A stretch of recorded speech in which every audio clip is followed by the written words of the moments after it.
Digital યુગ આ daily local news channel of Bharuch.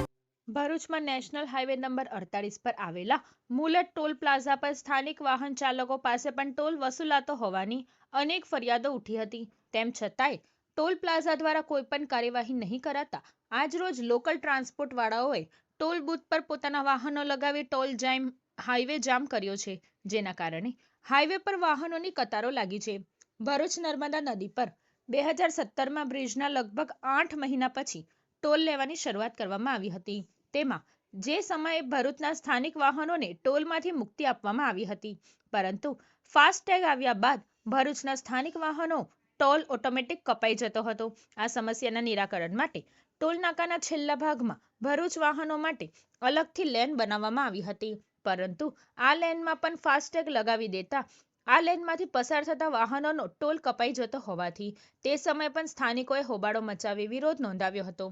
આખરે સ્થાનિક વાહન ચાલકોને ટોલ ટેક્સમાંથી મુક્તિ આપવાની જાહેરાત કરાઈ છે, પરંતુ હજી ભરૂચ જિલ્લાના અલગ અલગ કંપનીઓમાં કામદારોને લાવવા લઈ જવા માટે લોકલ ટ્રાન્સપોર્ટની લક્ઝરીઓ આવ જાવ કરે છે, ત્યારે તેમની પાસેથી રોજનો ટોલ વસૂલાત કરાતા હોવાની વિરોધ વખતે અનેક વખત રજૂઆતો કરાઈ હતી. તેમ છતાંય કોઈ નિરાકરણ નહીં આવતા આજરોજ ટ્રાન્સપોર્ટના સંચાલકોએ મુલટ ટોલ પ્લાઝા પર પોતાની લક્ઝરી વાહનો લગાવી દેતા તેમની પાછળ વાહનોની લાઈનો લાગી જતા લોકો ટ્રાફિકમાં ફસાયા હતા. આ ઘટનામાં સ્થાનિક પોલીસ અને ટોલ અધિકારીઓ પણ દોડતા થયા છે. જો કે અંતે સમજાવટ થઈ જતા મામલો ઠારે પડ્યો હતો. માર્ગ પૂર્વરત થયો હતો. નમસ્કાર, હું ધનરાજ વસાવા અહીં સ્થાનિક એક જાગૃત નાગરિક તરીકે આજે આ મીડિયા થકી મારી રજૂઆત કરવા માંગુ છું કે અહીં મુલત માંડવા જે ટોલ ટેક્સ છે એ વારંવાર સ્થાનિકોને અહીં પરેશાન કરે છે. અહીં 30 રૂપિયાનો ટોલ ઉઘરાવવામાં આવે છે અને અહીં જે બીજી પસાર થતી આપણે સ્થાનિક જનતા છે એને પારાવાર અહીં ટ્રાફિક જામનો ભોગ બનવો પડતો હોય છે.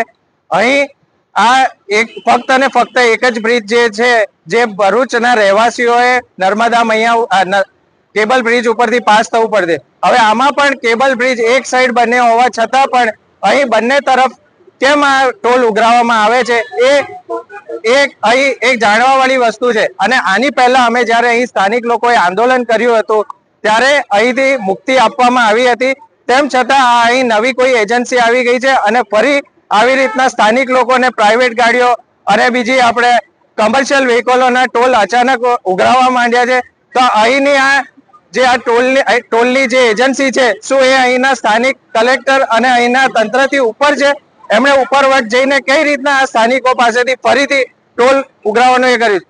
આના કારણે વારંવાર લોકોને અહીં સંઘર્ષમાં ઉતરવું પડે છે અને પારાવાર તકલીફો જ્યારે ટોલ ઉઘરાવવાનો હોય છે ત્યારે એ કરે, પણ અહીં 100 મીટરની જે લાઈન આપવાની આવે જ્યારે પણ અહીં ટ્રાફિક જામ થાય છે તો તેને કેમ મુક્ત કરવામાં નથી આવતો? આવા ઘણા બધા કારણો છે અને અહીં સ્થાનિક આગેવાનોએ MLA MP ફરી આ મુદ્દે ચર્ચા કરી અને આ કાયમી ધોરણે બંને સાઈડ લોકોને અહીં સ્થાનિક લોકોને જે સોલ પાસિંગના લોકોને અહીંથી મુક્તિ આપવામાં આવે તેવી અમારી માંગ છે.